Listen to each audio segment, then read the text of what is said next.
Hey guys, how you all doing? So, time for an update. It's been a little while, and I know a lot of you guys out there like the videos. I don't know why. I'm just rambling, but yeah, this one's for you. Got some blades happening. This is a fair few of the blades I've been completing recently. Not all of them. Some of them have been shipped, but some of these I just had to show you. So I'll show you those in a sec. First off, I'm back from the preppers meet. Very, very cool. It was great to see some guys. It's a couple of 100 miles now from where I am, but it was absolutely well worth it. Great to catch up with some old faces, some old mates that I just don't get to see as often as I'd like to. New faces swinging by to say hi, and so it was great to catch up with all you guys. And yeah, absolutely well worth it. I think Funky took a reading of 32 degrees at one point. Yeah, I got a proper workman's tan going on. But nobody wants to see that. I didn't record anything. I don't think a lot got recorded because it wasn't that kind of event, you know. Everybody's chatting, everybody's catching up. Look around for snippets of where you can. Preppers Meet 2018, and for any of you guys that are thinking of going, go next year. It's fantastic. I mean, you know, it is a preppers meet, but it's not just for preppers. There are families there, the bushcraft guys there, all that going on. So it's just a fantastic atmosphere. You know, one of the fellas that I met there, Trev Sup, was just, you know, he was just saying how great the community was, and that, you know, people are just randomly helping other people out, just left, right and centre. You know, it's just kind, generous, awesome blokes, and of course ladies, you know. Get along, well worth it. I've mentioned Sandy already. Like I say, always great to catch up with Sandy, and you know, the other guys, Lee and everybody else. I mean, if I start mentioning names, I'm gonna forget some, so I'm not going to mention any more names. The reason I'm talking about Sandy is because we always end up chatting about the more technical sides of knife making, heat treating, you know, steels, temperatures, quenchings, all the boring stuff. but we love it, you know. Sandy's a true knife maker. He's not just a bloke who makes knives, he is a knife maker. And like I say, we always catch up, and we always shoot a breeze talking about that kind of thing. Now, one of the questions that was raised was, well, like, how do you calibrate your oven? Because how do you know, when you've got obviously your temperature controller, your thermocouple and all that, how do you know that it's sitting pretty at the temperature you want it to? So I've been ruminating on this, as I do, you know me, and what I'm going to do is I've got a new thermocouple coming. I like to change the thermocouple once a year, and I've got a new one coming, so when that comes, I'm going to set that, and I'm going to calibrate it without all the expensive equipment that you might need otherwise. It's kind of like ghetto calibration, but it should be pretty consistent. Now, I've not done this before. I've used other methods before, but again, knife making is obviously similar to engineering, and you get the guys, they want to improve their processes all the time, and I think that I've come out with a pretty good system to calibrate an oven and make sure that it's sitting at the temperatures you want it to. And if it isn't, if it is a little bit off, then you can make the necessary adjustments in your temperature or whatever to get it sitting at the temperatures you want to, all right? So that's, like I say, more of a technical one. I'll leave that for the vid right now. It's just, you know, ramble, blah, blah, update for y'all. Also, I'll have a video coming out, just a really short one, just a quick knife making tip about how I coat my blades with anti-scale. I've got some Foresters to go in, and once they're ready for the anti-scale coating, I'll do that, separate vid, boom bosh. Another fella I met, again, at the preppers meet was Alex, and the reason I want to give him a shout out is because he's a top boy. He owns a company called Alpha Bushcraft. He's on YouTube as well, All Outdoor One, but like I say, it's his company I want to talk about. It's a small company, you know, British business, all that, and I'm all up for supporting those. And he's got a fantastic line of bushcraft kit and camping kit and all that kind of thing. He's also got his own brand called Cape. Calm down, assess, prepare and execute. I hope I got that right. I'll have a link down, not affiliated in any way, okay, just a real great guy, dedicated to what he does, and for all you guys in the UK that are looking for kit and gear, and also including, like I say, his own brand of stuff, which you won't find anywhere else. Link in the description box. Support UK small businesses. What I'm going to do now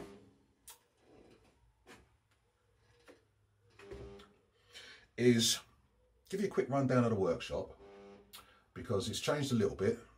And I'll show you what's going on there. I want to show you my stone washer. It's brutal. It's so overbuilt, just like me. It's almost comedic. I'll show you that in a sec.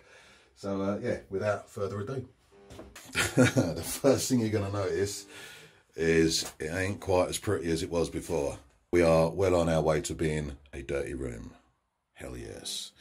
Another little tip. What I used to use for setting up my platen against my tool rest, I used to use an angle box, a little digital angle box. And of course that takes a little bit of fiddling, a little bit of finicky, because it will go out and go down. Picked up a welder's square. My God, so much easier. Light bulb moment, wish I'd thought of this years ago. Again, this is one of those processes you can cut down the time on. Again, knife making is all about like consistency. Oh, fingers in front of the lens, classic Dell.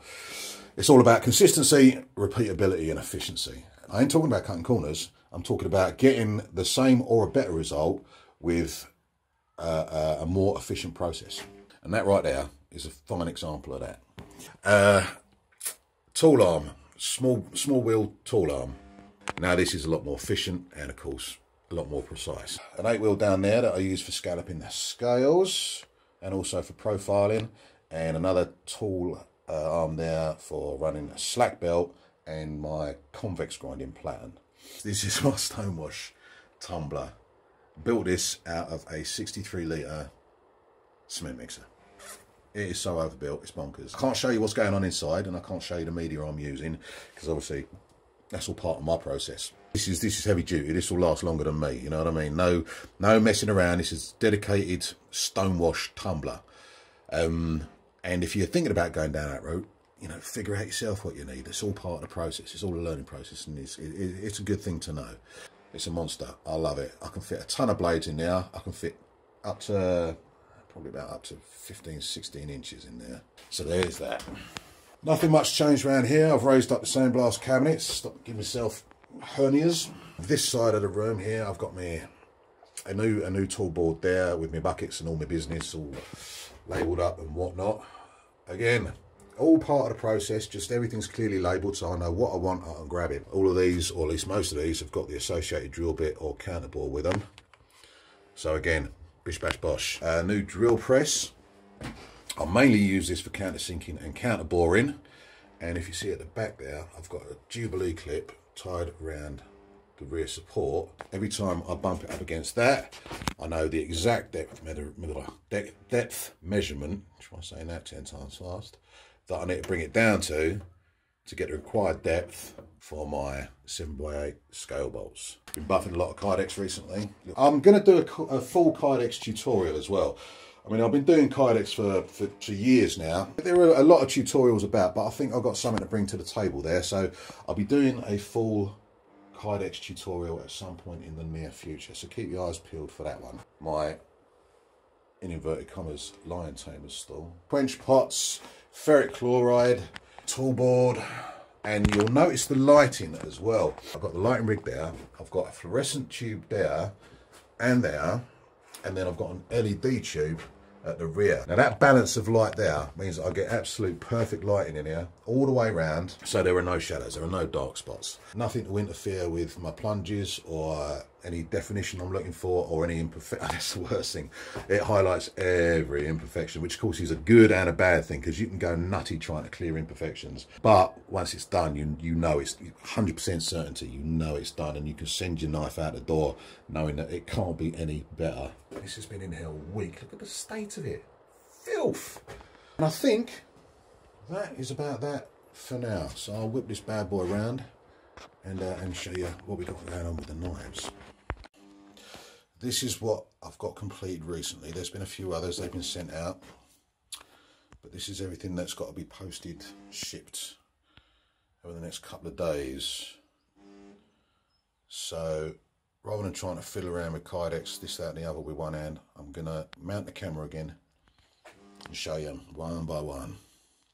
Some of you will already recognise some of the old classics, and there's a couple of new ones. So here we go. First things first, probably the one you noticed first as well. the Evil Axe, and it's got a classic Clyde on there as well. Now the fella this is going to, he had the Evil Zero, do you remember that? That was the cleaver looking bad boy, and he wanted something similar in style to match that, and this is what we came up with. This took a long time to design, just to get the proportions right. I mean, obviously there's axes out there I could have copied of this, that and the other, but that's not the way I roll. So yeah, this took a while. It actually took a long time to get built as well, but I'll show you this. There we go.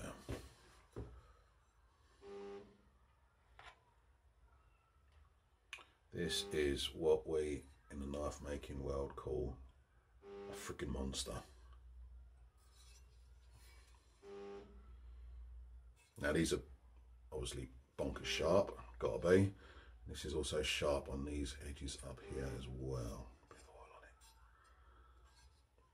it. Now this was a crazy build. I learned a lot from this. This was an awesome build. I mean, 100% hand ground. We got an apple seed grind on the axe edge, and then we've got the scallops there, and then we've got the tips, as you can see there. They're ground differently as well. And then we've got the fullers on both sides. Then we've also got these little scallops up top here. We call it a recurve. We call it a recurve there. And then we've got these tips here. Absolutely mental. Definitely the most challenging build I've done to date. I mean, these little stripes here, these little grind stripes here, holding them up against the wheel, there was literally 1/2 mil variation between getting a decent grind and gronch in the face. That was nerve-wracking. That was a little bit, yeah, a little bit nervy, that one. But it's come out beautiful. I love it. What's next? Classic little combo going out to a good friend and customer of mine. First off, we've got CRF1. The classic CRF1. I love this. Every time I hold one of these, it just drops in hand. It just feels right. 100% right. And to go with that, we have a Street Surgeon. Now, I've got 2 of these going out. And here we go there, compound grind. Satin on that side, satin on the schism, milled fuller, or if you're numpty, blood groove. Compound grind, chiseled tip for prying and stuff. Love these little things. Now these are thicker than the standard ones. These are the Street Surgeon Thug edition. Fun times. And I've got number 2 there as well.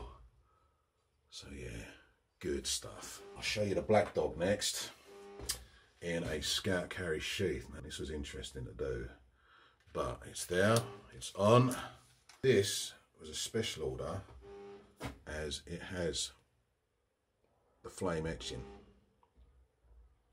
So yeah, this is a pretty cool one. But it gets better, because to go with it, there is a flame etched canine. So there you go. Sweet little combo. Now, I've got a nice package going out to a customer of mine who probably owns more of my blades than anyone. In fact, I can guarantee he owns more of my blades than anyone. There you go, nice Horizon. Dark washed with sculpted black handles. He's got carbon fibre pins, you can just about see him. But yeah, this is sweet, this feels nice. I do like the Horizon design. Swedged up, pimped out. Yeah, this is a proper classic. A sort of custom take on a classic. Also going out, same guy. Yeah, you older members remember these. We've got a Reaver happening. Same bevels, dark washed. And carbon fibre in a Slim Hands dark with blue liners. Awesome little blade. Awesome little razor. To go with that, we have, this one's a bit special. We got a Puck T, but a Puck T with the old Clyde logo. Now this is actually a matching pair for a Puck that he picked up, I don't know, 3 years ago, maybe even 4 years ago, and he wanted a Puck T to match it. So it's got the same tack texturing, or as near as damn it, the old logo, satin flats and acid wash bevels. The stencil I used for this was about 4 years old, yeah, and it died. It died doing this. This is the last blade that stencil ever etched, and it's the last original classic Clyde stencil I have. So yeah, it just about survived this one, and then it started cracking and splitting and all sorts. So that's it. The last one, the last classic Clyde. Not quite the end of an era. He's evolved. He hasn't died. He's evolved. Clyde lives. Hashtag. Right. The last two. Now, if you follow me on Instagram, you would have seen the Urban Samurai, which was a new prototype that I made. I put that up for sale with that and another blade. I'll talk about that other blade in a second. That one went pretty quick, but I built another one at the same time, which, same old story, I was going to keep for myself. I love the design. I don't own, I might have 2 of my blades from over the years, but I don't own them, and I really like this design, so I really wanted, you know, I built one for myself. But another good customer and a good mate of mine actually contacted me about it. He missed the first sale. I said, all right, I've got this one, I was going to keep for myself, but if you want it, it's yours. Now, I do this quite a lot. I'll put up a blade and go, yeah, look at this. The intention of keeping it and adding it to my own collection, so I can look back in years to come and go, you know, yeah, that was sweet. I like that. That was nice. Or, you know, it's interesting to see how far I've come since then. I wish I'd kept some of my early blades, you know what I mean, for that reason. But yeah, he said he wanted it. I said, that's not a problem, and it ain't a problem. I mean, this guy's awesome, he really is. So, and I know it's going to a good home. So let me show you this. This is the second Urban Samurai. This is a chunky old boy. Yeah, 6mm, stone washed flats, same bevels, the whole. Classic dirty room, and red and black on this one. The original one had black and white. Bonkers hippie basher. Yeah, sweet blade. Classic Clyde bead. This is the other one I want to show you, and this is quite a special one.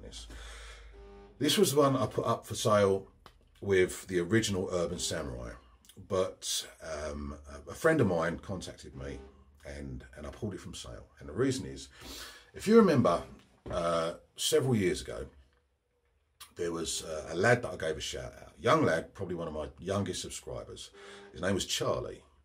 And I know a lot of you guys, you know, welcomed him in the comments section and all that kind of thing. I said, you know, what's up, Charlie, and all that. And around about the time I put this up, his mum contacted me and sort of filled me in on the details with Charlie. He watches my vids, he loves my knives and all that, but he's not well at the moment, okay? He's got cancer. But he's a cheeky boy. He likes a bit of a challenge, so he's gone and got 2 types of cancer. He's in hospital at the moment. I believe he's just managed to get out for a little bit, but he's got to be in there for another 5 months having his treatment and all that.